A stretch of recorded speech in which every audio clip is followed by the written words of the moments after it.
Olá pessoal, tudo bem? Eu sou o professor Galber e na aula de hoje, mais uma aula de revisão para nós iremos recordar o conteúdo letra de música. Bem, esse conteúdo não se encontra no Linguagens, então eu vou disponibilizar no AVA os slides dessa aula, assim como uma nota de aula, a nota de aula número 80, onde vocês irão encontrar lá um exercício sobre esta revisão, ok? Bem, nesta aula de hoje nós veremos características do gênero textual, do gênero letra de música, e vamos fazer a análise da letra da música Canção da Garoa, de Mário Quintana, ok?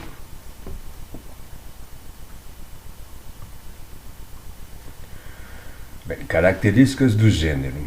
A letra de música é um gênero textual com a função de transmitir uma mensagem a todas as pessoas, já que elas carregam mensagens morais, sociais, políticas, afetivas, lúdicas, religiosas ou até mesmo contam uma história.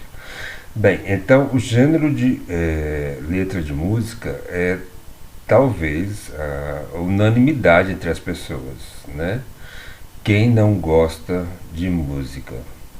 Você pode até ter um estilo diferente do seu colega, do seu irmão, da sua mãe, do seu pai, mas enfim, todo mundo gosta de música, ou pelo menos de um tipo de música, né? Mas todo mundo gosta. E por que existe essa unanimidade quanto ao gosto pela música? Pode ser devido ao ritmo, né? Que possa ser um ritmo que agrade você, mas pode ser também pela mensagem que as letras de música trazem. Obviamente existem muitas pessoas que nem ligam para a mensagem da música, mas existem pessoas também que se atentam para o que a letra diz. E nessas letras nós podemos perceber que existe uma intenção por parte do autor quando a escreveu. Essas intenções, que são essas mensagens, elas podem carregar vários objetivos. Pode ser uma mensagem moral, uma música que dê uma força para você, né, que te encoraje. Eu lembro que quando a Tenente Diana ela deu essa aula, ela usou aquela música Trem-Bala, né, da Ana, alguma coisa, esqueci o nome da cantora. E aquela música, Trem Bala, ela é uma dessas músicas que carregam uma moral em si, né? Ela dá uma força aí para as pessoas aproveitarem a vida, né? Desculpa, aproveitarem a convivência com outras pessoas, né? Nós temos músicas de cunho social que trazem uma essência social, são essas músicas de protestos, né? Vale lembrar que o rap, por exemplo, é uma música que utiliza muita questão social, né? Muita questão racial também. Bem, músicas de cunho político, né? Continua sendo também músicas que trazem um certo protesto em si.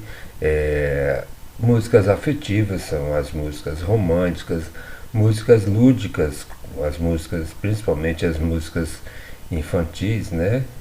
Naquele livro que nós lemos, Poesia, por exemplo, tem a música Casa, né, do Vinícius de Moraes, que é uma música lúdica, Enfim, músicas religiosas ou até mesmo músicas que contam uma história.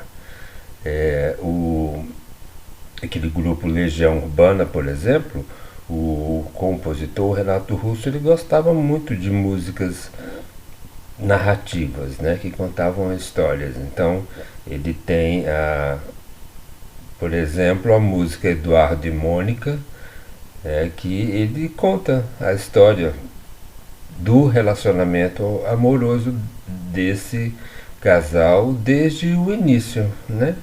Então existem músicas também que têm como mensagem contar uma história para o ouvinte, no caso, né? O texto da letra de música está estruturado como um poema. Isso nós já vimos, né? Que a letra de música nada mais é do que um poema. Ou seja, em versos e estrofes. E é marcado por ritmos que definem a sua classificação. O ritmo, aqui especificamente, essa teoria está tratando do estilo musical, né? E não necessariamente daquele ritmo que nós percebemos ao lermos um texto do tipo poema, que a gente sabe que tem, né? A partir do momento em que o poeta ele escreve um texto e faz a seleção de palavras e constrói as rimas e constrói a métrica, né, determina a métrica do poema, então o poema tem um ritmo. A música também terá esse ritmo que o poema tem, mas aqui, especificamente nessa parte da teoria, estamos falando de ritmo no sentido do estilo musical mesmo, né?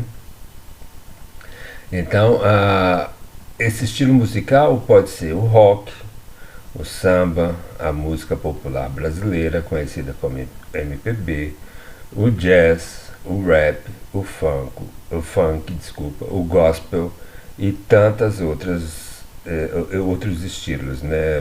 Música sertaneja, axé, pagode e por aí vai, ok?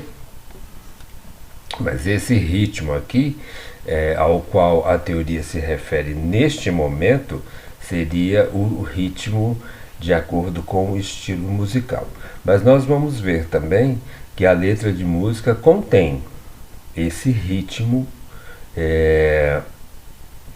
que é feito com elementos, né, do texto para dar essa cadência, né, essa sonoridade do poema. O gênero letra de música tem como uma de suas características a oralidade, pois geralmente conhecemos uma letra de música quando alguém a está cantando para nós, ou seja, quando a estamos ouvindo.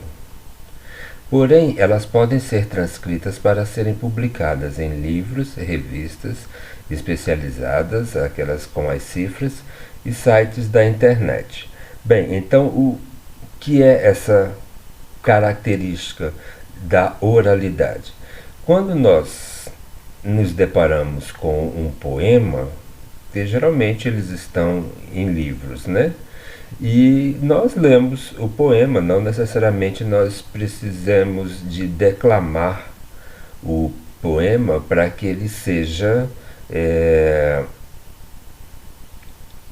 absorvido, né, pelo leitor. Não, você pode ler silenciosamente um poema e está ok.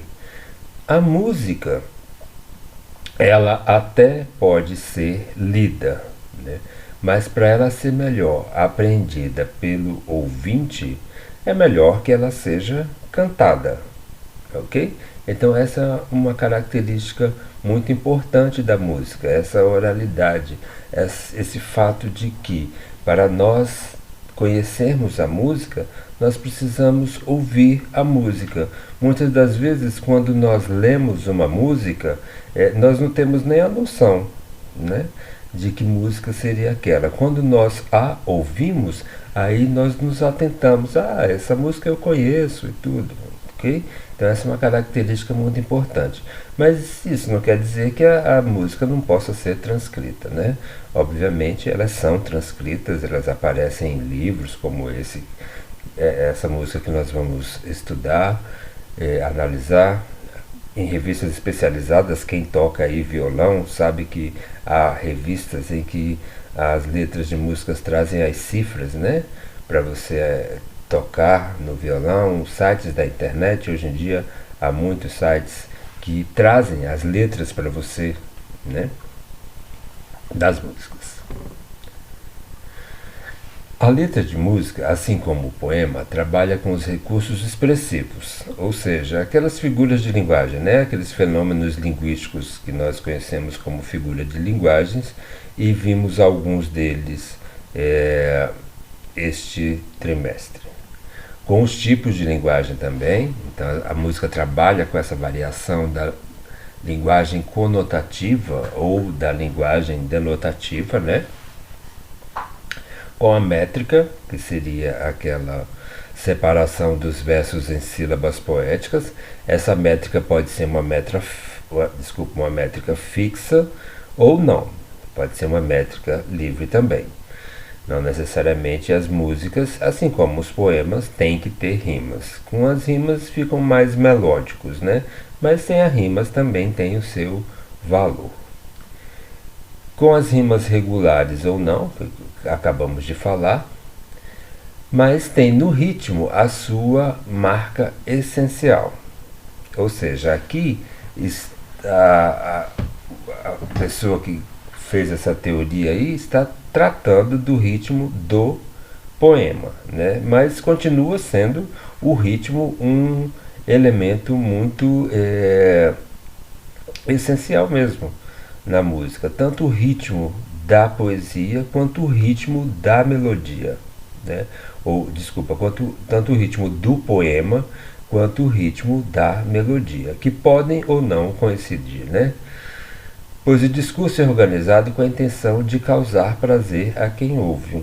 Então, tanto o ritmo poético, como o ritmo melódico, o objetivo do compositor é justamente trazer, né, prazer ao ouvinte da música, certo? Bem, agora vamos analisar aí a letra de música Canção da Garoa, né? Esta música, esta canção, ela foi escrita por Mário Quintana, né? Ela é um poema que ele depois de muito tempo, este cantor e compositor chamado Márcio de Camilo resolveu musicar, né?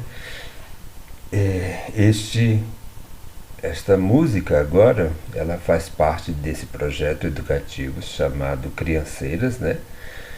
E onde há vários poemas musicados por esse compositor chamado Márcio de Camilo. Então tem poemas do Mário Quintana, poemas do Manuel de Barros, enfim, se vocês quiserem, só ter acesso aí ao projeto por meio da internet, ok?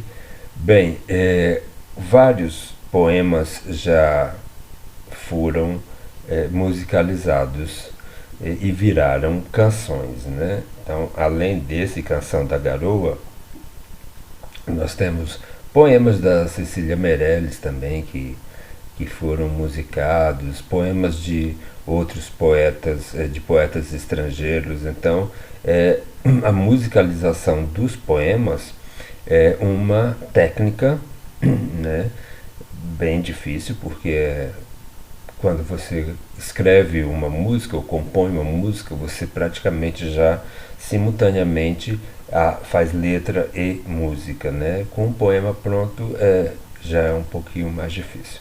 mas é recorrente, é um hábito recorrente e nós podemos encontrar aí vários poemas que foram musicalizados e que viraram grandes sucessos, certo?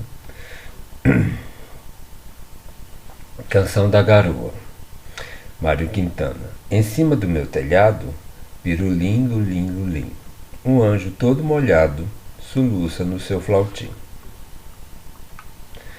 O relógio vai bater, as molas rangem sem fim.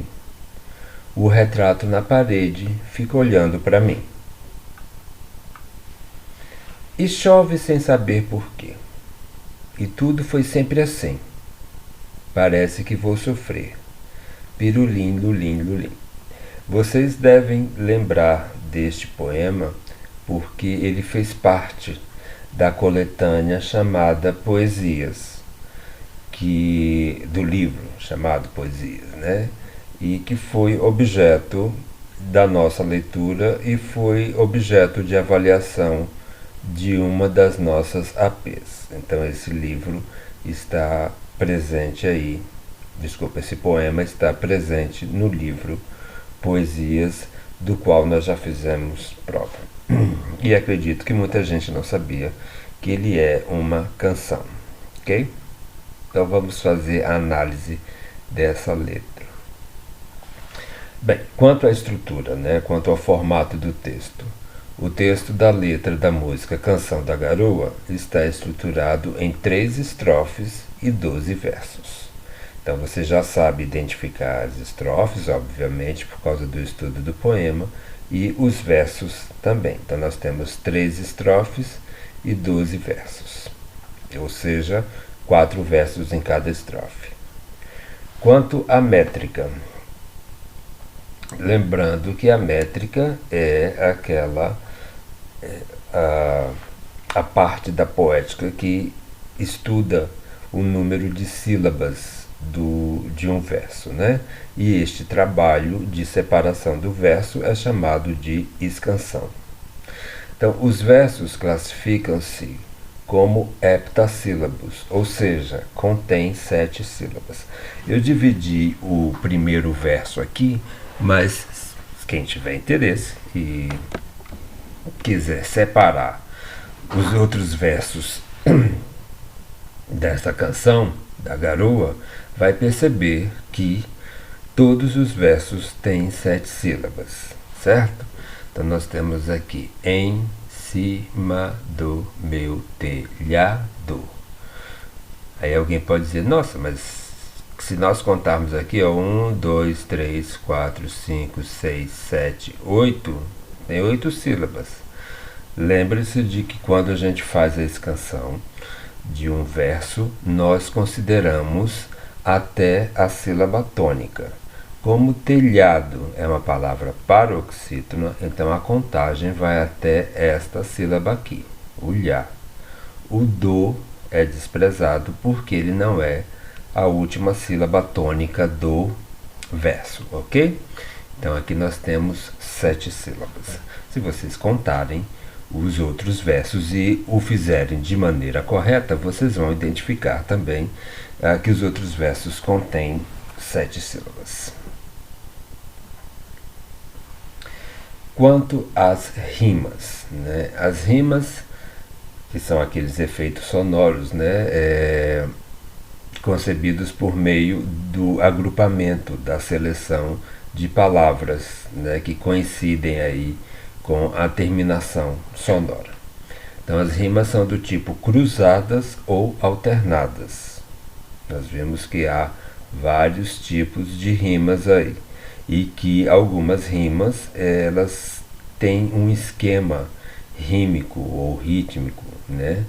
E no caso da Canção da Garoa, essas rimas são rimas cruzadas ou alternadas. O que seria isso? O primeiro verso rima com o terceiro e o segundo verso rima com o quarto, formando um esquema rímico ou rítmico, tanto faz, do tipo AB-AB. Deixa eu pegar o livro aqui. Vocês também, se vocês têm o livro aí, Diz assim: em cima do meu telhado, pirulim, lulim, lulim. Um anjo todo molhado soluça no seu flautim. Então nós temos aqui telhado, que está rimando com molhado. Telhado está no primeiro verso, molhado está no terceiro verso, né? E nós temos lulim, que está rimando com flautim, ou seja, lulim, que está no segundo verso, está rimando com flautim, que está no quarto verso. Então, se nós fizermos o esquema rímico, vai ter lá, molhado seria o A, lulim seria B, telhado seria o A, lulim seria o B, molhado seria A e flautim seria B. Então, esquema AB, AB, ok? Em alguns pares de palavras, as rimas são imperfeitas, isto é, não são reproduzidos exatamente os mesmos sons do final das palavras. Então, alguém pode achar meio estranho que algumas palavras neste poema elas rimem, mas elas rimam, ok? Então, bater e parede, porquê e sofrer, que estão aqui nos outros versos, eles rimam entre si, só que não são rimas perfeitas.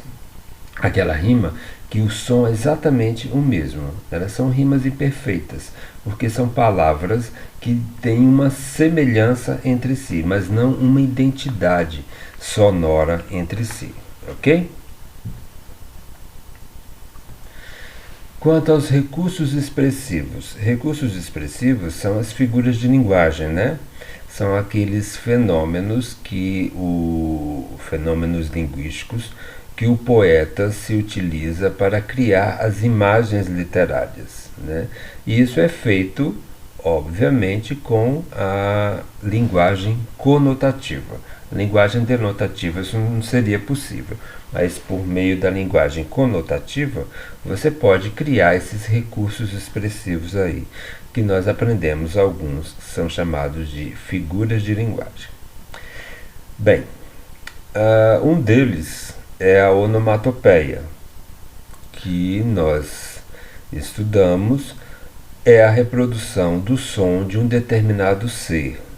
Pode ser um objeto, pode ser um animal, pode ser um fenômeno, pode ser uma ação também, né? As onomatopeias, elas são muito utilizadas nas histórias em quadrinhos, justamente para reproduzir aí o som de objetos, o som de uma determinada ação, como bater na porta, enfim. Então, essa reprodução do som é chamada de onomatopeia.